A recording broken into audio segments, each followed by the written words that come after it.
Welcome to Living the Dream with MS. Today I want to talk about hope and false hope. With MS being a disease that does not have a cure as of yet, since the advent of the internet and social media, people post a lot of things. They post a lot of things about cures. MS has been cured in Canada. Attention, doctors in Italy have found the cure for MS. And being somebody with MS that has a decent sized presence on social media, I have a lot of friends, family, and otherwise send me these things, which I appreciate because I like to stay on top of knowing what's going on. However, there are people with MS that get very, very upset with this because thus far, none of those statements have been true. There has been no cure found for MS. There have been things that have made progress. The Italian one, for example, is false. The Italian one, where they did something with the veins in your brain, they opened them up and did all kinds of stuff. Well, it didn't really find success. The study was widely discredited. There were people that died. The Canadian one, which is the stem cell research one, is the one that's shown the most progress. It is not FDA approved. There's a long way to go on it. And for the most part, the success that's been found is for people with relapsing remitting MS. Now, quick refresher on how this works. Relapsing remitting MS is where it comes and goes in attacks, but in between attacks, many patients don't suffer any other symptoms. So it's exacerbations where the person will have a lot of symptoms for a period of time and then they go away.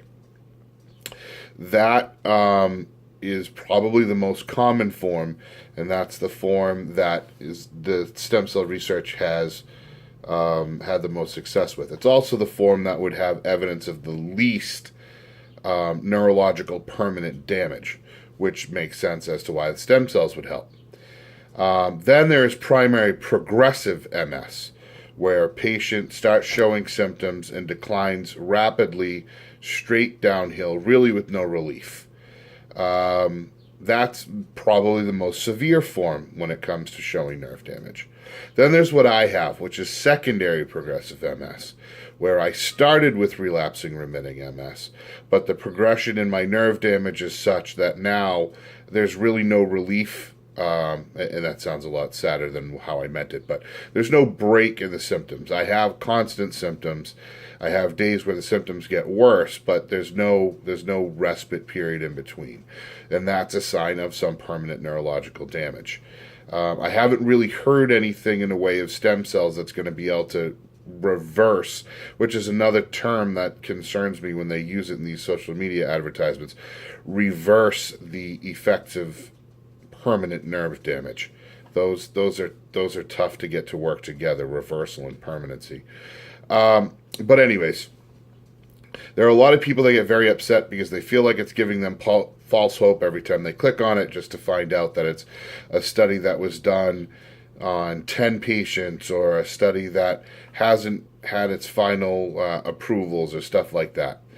I don't feel that way, but there are a couple of the MS blogs that I've referred to many times in the past.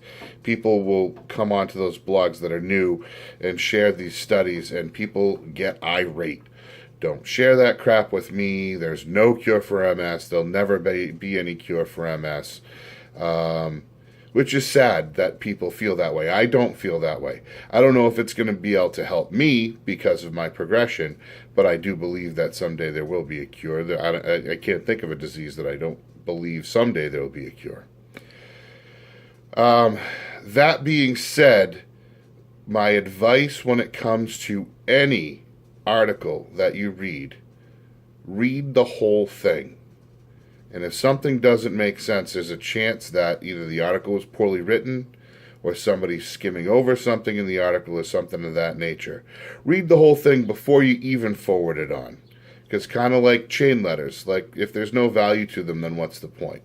After you've read the whole thing, if you want to forward it or repost it or whatever format it's in, Just try to stay away from the sensationalism. Even if the headline's sensational, say, I know it's offering a cure. I don't know what the value of this is, but I thought maybe it'd be interesting for you to check out. So that's it. I just wanted to talk about that because there's been a lot of posts, especially about the Canadian research at this point. And I've had a few people send it to me. I appreciate it. I've read it. I've done the background research on it. I don't know that it's going to be something for me, but it is something that I think there is reason to get excited about. And I'm sad that there are some in the MS community that refuse to believe that it's even possible. Hopefully their outlook will change if there are more positive successes. So that was a little ramble, but that's what I was thinking about today, and I'm going to keep living the dream with MS.